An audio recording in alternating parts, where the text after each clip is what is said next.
Welcome to the $100 MBA Show, and today is a Q&A Weekends episode where we answer your question right here on the show. If you have a question, just email us at contact@100mba.net, or you can tweet at me on Twitter. My handle is BizRepublic, B-I-Z Republic. As always, I'm your host, your coach, your teacher, Omar Zenhom. I'm also the co-founder of the $100 MBA, a complete business training and community online. And today's question comes from Carl.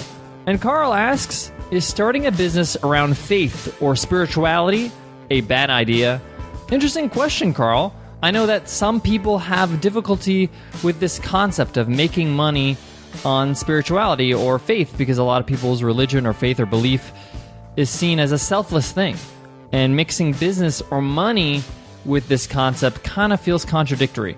We're going to talk about it. I'm going to answer your question, Carl, on today's episode. It's going to be an interesting one, so let's get down to business.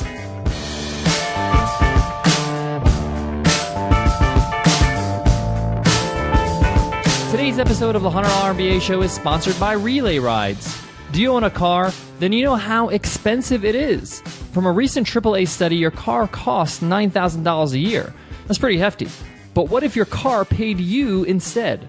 Enter Relay Rides. Relay Rides is a peer-to-peer car rental company. Rent out your car on Relay Rides and earn as much as $1,000 per month. Relay Rides pre-screens each renter and offers $1 million in insurance.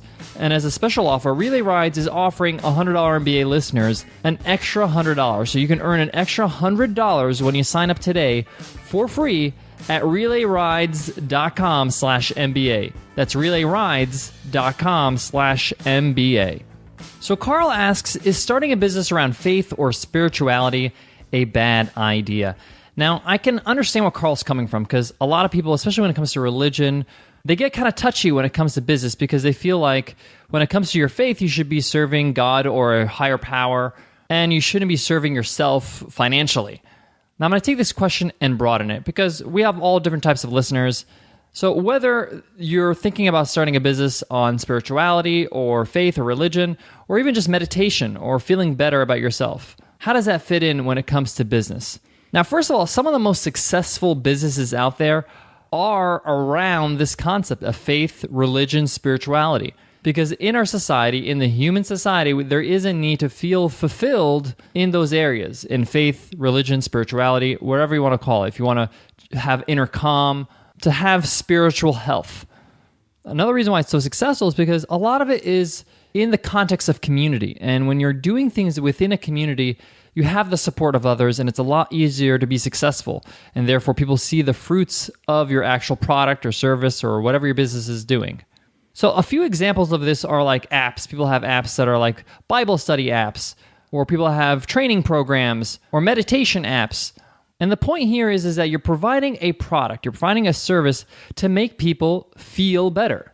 That's the bottom line. Now, a doctor does it physically, and somebody with this type of business does this spiritually. Now, you wouldn't just say, hey, doctor, you should fix me up for no cost. You know, if you can't afford it, maybe the doctor would do it. But if you can't afford it, the doctor is going to charge you. He needs to make money or she needs to make money. When there's effort on your part where you're creating a course or an app or whatever it is, a service, that's time out of your life. That's time out of your day. That's work. That's effort. And you should be compensated for that. I mean, spiritual leaders, whether it's at the church or the temple or the mosque or whatever, they get a salary. They get paid because they need to eat too. So if your business is around this concept of faith, religion, spirituality, it's not a bad idea to profit from it. You're putting work to help other people. Now, if you want to incorporate somehow of a scholarship program or a way to give back with your products by donating it to people that can't afford it, that's up to you.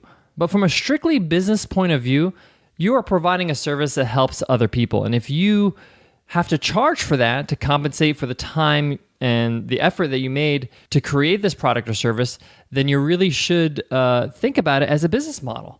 Now, where it gets tricky is when you take advantage of the fact that people are in need of these things or look up to you and take advantage of their finances. That's a whole different matter, and you can do that in any business, regardless if it's about spirituality or faith or otherwise. But people say you have to be a little bit more careful when it comes to businesses like these because people are vulnerable. So if you're thinking about starting a business around faith, religion, spirituality, whatever it is, see it as a business model just like any other business. Be fair, be courteous, be genuine, be generous, just like you would do with any business.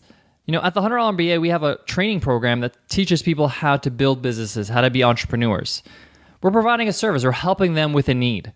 But if you have a program that's similar, but instead of business, you're teaching how to meditate, or how to be a great member of society, or how to serve God or a higher power, that is not a conflict of interest. You're serving somebody's needs. You had to put the time and the effort to put this together. You should be compensated for that time. That's just my opinion as an entrepreneur. And look at it this way. If you were seeking help from somebody in these areas of spirituality, wouldn't you want that person to be compensated for their help? I mean, it's something important to you, right? It's something that you want and you value, so you should value the person that's offering it to you. Guys, I got more on this topic, but before that, let me give love to today's sponsor, Relay Rides. Guys, did you know your car's value depreciates 10% as soon as you drive it off the dealership lot, and by 20% after just owning it for 1 year? Cars are expensive, they lose value, and cost you money every month to maintain. But what if you can turn it around? Turn this depreciating asset into extra cash. That's what the team at Relay Rides is trying to do. Relay Rides is a peer-to-peer car rental company, part of the sharing economy along with companies like Airbnb and Uber. Rent out your car on Relay Rides and earn as much as $1,000 per month. Talk about passive income here. Some owners earn as much as $6,000 per month. Relay Rides pre-screens each renter and provides owners with $1 million in insurance coverage. And there's no out-of-pocket expenses to you. And you can control when your car is available for rent. If you're an entrepreneur that's getting started, you're working from home, and you're looking for some extra cash to cover your expenses, this is a great way to do it when you're not using your car. So join the rapidly growing community of entrepreneurial car owners and turn your idle car into extra income. Sign up for free now at relayrides.com/MBA. And if you use that special link, Relay Rides is going to allow you to earn an extra $100 when you sign up today. Go to Relay Rides, it's RELAYRIDES.com/MBA. To wrap up this question that Carl asks, is it a good idea to start a business around faith or spirituality? It all boils down to you. Are you comfortable with this concept like I mentioned, offering a service that helps people in exchange for money? If that's something that you're comfortable with and you can come to terms with, and you genuinely give good value and you help people the best you can, then go for it. If you're iffy about it, you don't feel 100%, then maybe you should not do it. There's an old saying that says when there's doubt, there's no doubt. So when you're having some doubts, maybe you really shouldn't go for it. At the end of the day, it's your decision and it's your business. But if you're asking me, I think if you're offering a valuable service or course or product to people that you want to help and it's full of value, I don't see anything wrong with that. All right, guys, that wraps up today's lesson. Tomorrow's lesson is a must-read episode, a book that I've read recently that I really enjoyed. I wanted to share with you. It's called The Power of Habit by Charles Duhigg. It's such a powerful, powerful book. I want to talk about why you need to read this book, how it can affect your business, and how it's influenced me as an entrepreneur. Make sure you check out tomorrow's episode for that. Guys, I want to leave you with this. Carl asked a pretty difficult question today. And sometimes as an entrepreneur, you just got to answer questions or give your opinion honestly, the way you feel. It's your opinion. There's no right or wrong answer. And at the end of the day, you want to resonate with people that respect you for who you are. Not everybody has to agree with you. Not everybody has to love you. The point is that be true to yourself and stand up for what you believe in, your thoughts, your feelings about topics. You don't have to be rude or overly outspoken. But the point is that you got to be comfortable with who you are and who you've become as a business person. All right, guys, I hope that helps, and I hope to see you in tomorrow's episode, our must-read episode, The Power of Habit. All right, I'll check you then, guys. Take care.